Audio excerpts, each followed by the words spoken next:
नमस्कार। जैसा कि आपको अभी ज्ञात होगा या पता होगा कि आईपीएस आरआरबी क्लर्क और ऑफिस असिस्टेंट 13 का नोटिफिकेशन आउट हो चुका है, जिसकी बहुत ही दमदार वैकेंसी के साथ आउट हुआ है। इस बार काफ़ी वैकेंसी नोट रिपोर्टेड भी हैं। तो जो सबसे पहले कैंडिडेट हैं जो नए जुड़े हैं मेरे साथ, वो चैनल को लाइक एंड सब्सक्राइब ज़रूर करना। और साथ में ही आपको मैं प्रोसेस बताऊंगा कि क्या आप कहाँ से अप्लाई कर सकते हो, कब तक अप्लाई कर सकते हो और आपको क्या क्या डॉक्यूमेंट वगैरह चाहिए, और नोटिफिकेशन में क्या है, कौन से स्टेट से अप्लाई करना चाहिए, यह सब कुछ कर सकते हो। तो सबसे पहले आपको apply online for common requirement pros under RRB 13 पर क्लिक करना है। जैसे ही आप क्लिक करोगे तो आपके सामने एक नई वेबसाइट खुल जाएगी। इसमें लिखा है ऑफिस असिस्टेंट के लिए या क्लरिकल कैडर के लिए आप इस लिंक से अप्लाई कर सकते हो।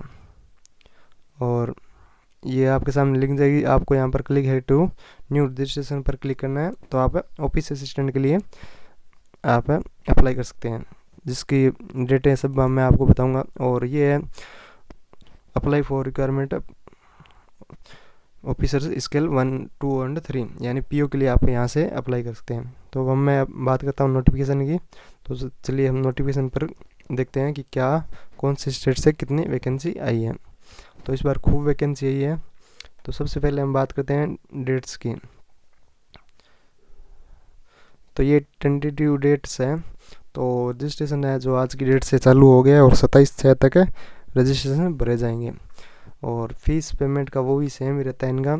और इनका प्री एग्ज़ाम ट्रेनिंग जो इसमें SC/ST के बंदे रहते हैं उनके लिए जुलाई 2024 में एग्ज़ाम होगा, उनके एडमिट कार्ड आएंगे।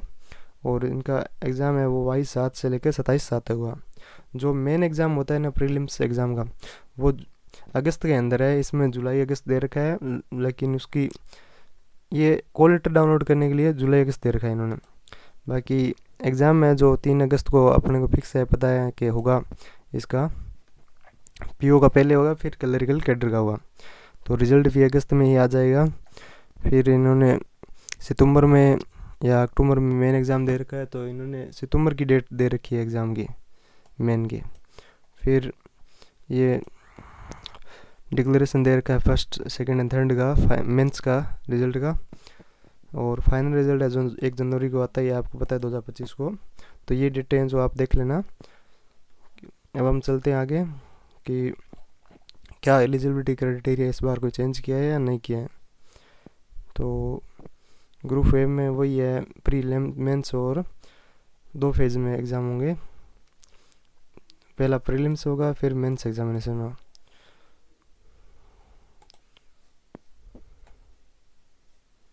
इसमें दे रखा है जो ऑफिस असिस्टेंट है उसके लिए एक ही मतलब एक प्री होगा और एक मेंस होगा, सिर्फ 2 ही होगा। उसके बाद वो सीधा ही सेलेक्ट हो जाएगा। और ऑफिसर स्केल 1 के लिए उन्होंने कहा है कि आप मेंस एग्जामिनेशन के बाद इंटरव्यू के लिए शॉर्ट लिस्टेड हो गए। ये रहा कॉमन इंटरव्यू। तो उसके बाद आप शॉर्ट लिस्ट हो गए। वही सेम प्रोसेस इस ऑफिस स्केल 2 के होता है, उसमें सिर्फ एक सिंगल एग्ज़ाम होता है ऑफिसर स्केल 2 और 3rd के अंदर। उसके बाद सीधा इंटरव्यू होता है। और यहाँ पर कोई नई चीज़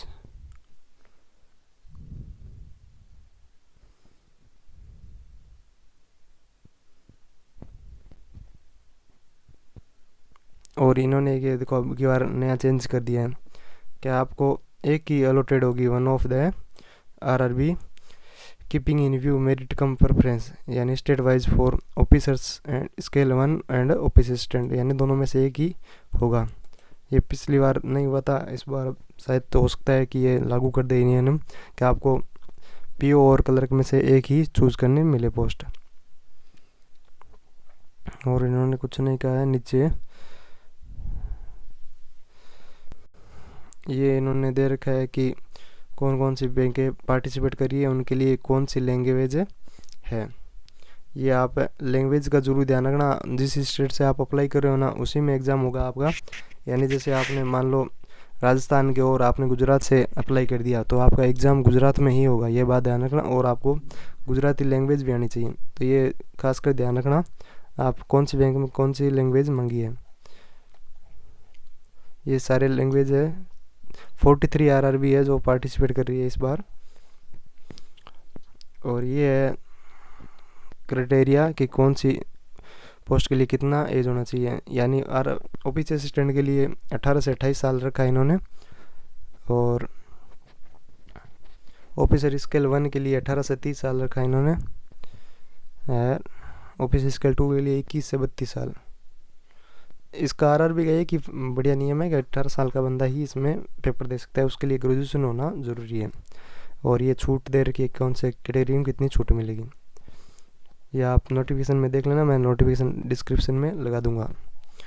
और इसके बाद ये कुछ कैटेगरी के लिए है।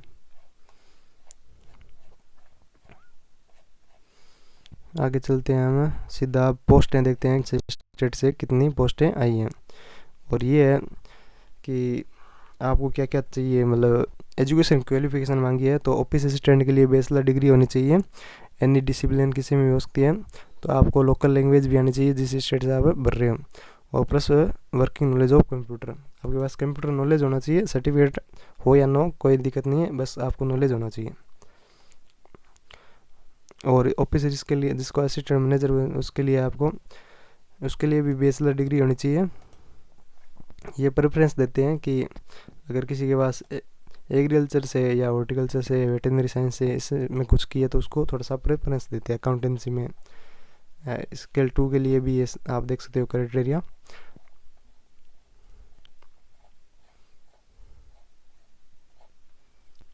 और इसके लिए फीस है जो 850 रुपये है ऑफिसर स्केल 1 के लिए, और ऑफिस असिस्टेंट के लिए भी 850 ही रुपये हैं। वो अलग अलग कैटेगरी पर है कि SC/ST के लिए 175 रुपये है, और बाकी जनरल और OBC अदर कैंडिडेट के लिए 850 रुपये ही फीस है। और ये है एग्जामिनेशन पैटर्न। देखो ऑफिस असिस्टेंट का प्री का एग्ज़ाम होगा, उसमें रीजनिंग और न्यूमेरिकल एबिलिटी आएंगी, उसमें 40 क्वेश्चन होंगे, दोनों होंगे अलग अलग, और 40 नंबर के होंगे, और 45 मिनट मिलेगा हमें, और 80 नंबर होंगे। इसकी कट ऑफ है बहुत ही ज़्यादा जाती है, थोड़ा सा आप अच्छे से तैयारी करना।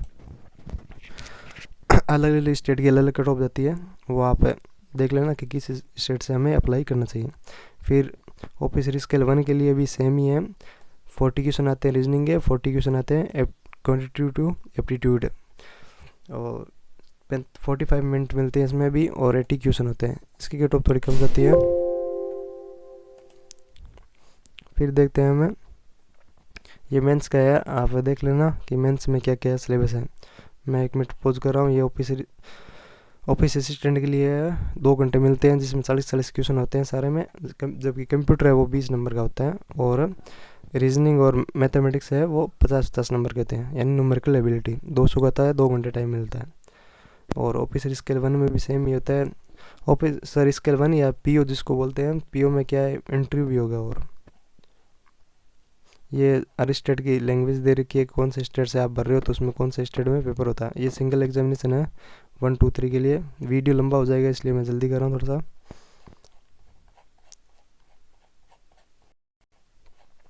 मैं सीधा बताता हूँ कौन से स्टेट से कितनी पोस्टें आई है अभी आपको। तो PO में लगभग 3500 के आसपास पोस्टें हैं, और ऑफिस असिस्टेंट यानी क्लर्क के लिए करीब 5600 के आसपास पोस्टें हैं।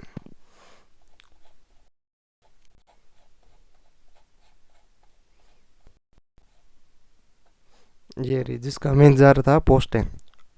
मैं आपको एक एक स्टेट दिखाता हूँ आराम से। ये है पहले ऑफिस असिस्टेंट के लिए वैकेंसी, ठीक है ना। तो आप अपने स्टेट का देख लेना कि कौन से स्टेट से कितनी है ये। तो आंध्र प्रदेश के स्टेट में 3 बैंक है, जिसमें 2 बैंकों ने रिपोर्ट किया है, उसमें 150 वैकेंसी है। अरुणाचल प्रदेश में 15 है, असम में 224 है, बिहार के अंदर 224 है, एक जिसमें उत्तर बिहार ग्रामीण बैंक ने रिपोर्ट नहीं की है, और छत्तीसगढ़ के अंदर 308 पोस्ट हैं। गुजरात के अंदर एक बैंक ने रिपोर्ट नहीं किया है, जो कि 3 साल से नहीं करी पिछले, आगे कर दे हो सकता है, तो उसमें गुजरात में 150 पोस्ट हैं। हरियाणा में भी 182 पोस्ट हैं, हिमाचल प्रदेश में 99 है, और जम्मू कश्मीर में इस बार पोस्टें 45 है, एक बैंक ने नॉट रिपोर्टेड है। ये आप देख लेना। सबसे ज़्यादा मध्य प्रदेश में भी सबसे ज़्यादा पोस्ट हैं इस बार, 650 पोस्ट हैं, लगभग 657 पोस्ट हैं दोनों बैंकों में मिलाकर। तो इसमें हिंदी लैंग्वेज है, तो कोई भी अप्लाई कर सकता है, और पेपर होगा जो मध्य प्रदेश में ही होगा।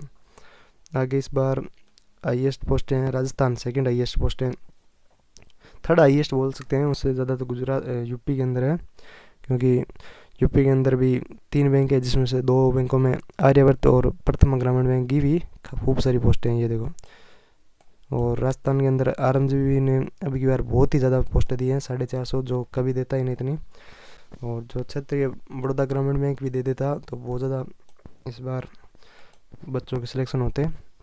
और ये थे ऑफिस असिस्टेंट की पोस्टें दी। अब बात देखते हैं हमें ऑफिसर स्केल 1। आप वीडियो पॉज कर लेना और पोस्टें देख लेना कि कौन से स्टेट से कितनी पोस्टें आई हैं। ये भी